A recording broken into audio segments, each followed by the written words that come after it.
지난 27일 가습기 살균제 참사에 대한 국가 배상 책임을 처음으로 인정한 판결이 대법원에서 확정되었습니다.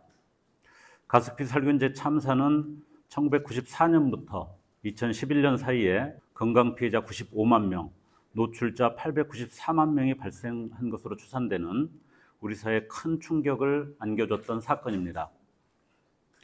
생활화학 제품에 대한 공포증, 즉 케미포비아가 확산될 정도로 그동안 둔감했던 화학물질의 위험성에 경종을 울렸던 사건이었습니다.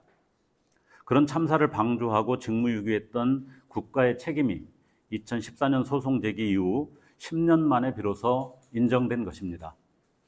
하지만 안타깝게도 가습기 살균제 참사는 끝난 것이 아니라 여전히 현재 진행형입니다. 긴 시간이 흘러 우리 기억 속에서 조금씩 사라졌을지 모르지만 지금도 5천 명 이상의 피해자가 가족을 잃은 아픔과 병마의 고통 속에 삶을 이어가고 있습니다. 그런 의미에서 유해 화학물질의 위험에서 국민의 생명과 안전을 지켜야 할 책임이 명확히 국가에 있음을 인정한 이번 판결을 환영합니다. 하지만 한편으로는 씁쓸함도 감출 수 없습니다.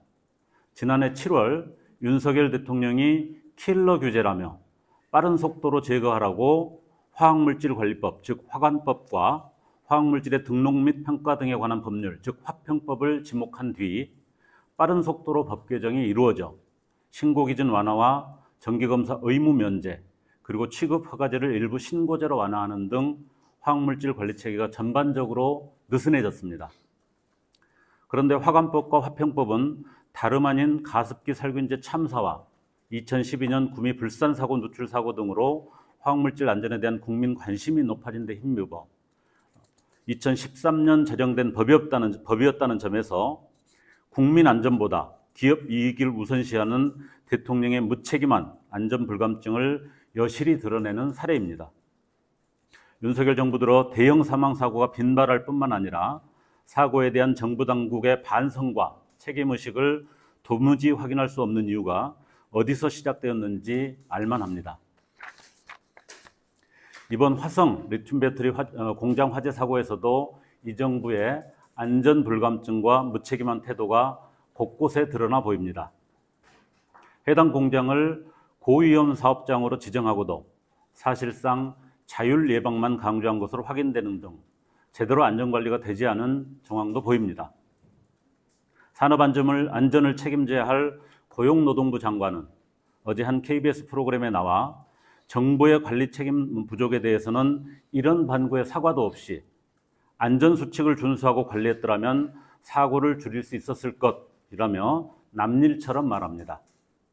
심지어 이런 중대재해 문제를 예방하기 위해 제정한 중대재해처벌법을 언급하면서 법상 사업주 처벌 문제로 인해 기업들이 서류를 많이 만들어야 해서 오히려 안전에 소홀해 줄 수 있다는 식의 비상식적인 사업주 편향성 발언까지 하고 있습니다. 대통령부터 장관에 이르기까지 이 정부의 국민 안전에 대한 기본 인식 부재가 심각한 수준임을 확인하게 합니다. 국민의 생명과 안전만큼은 당장의 이익보다 과잉 대응, 적극 대응만이 답입니다.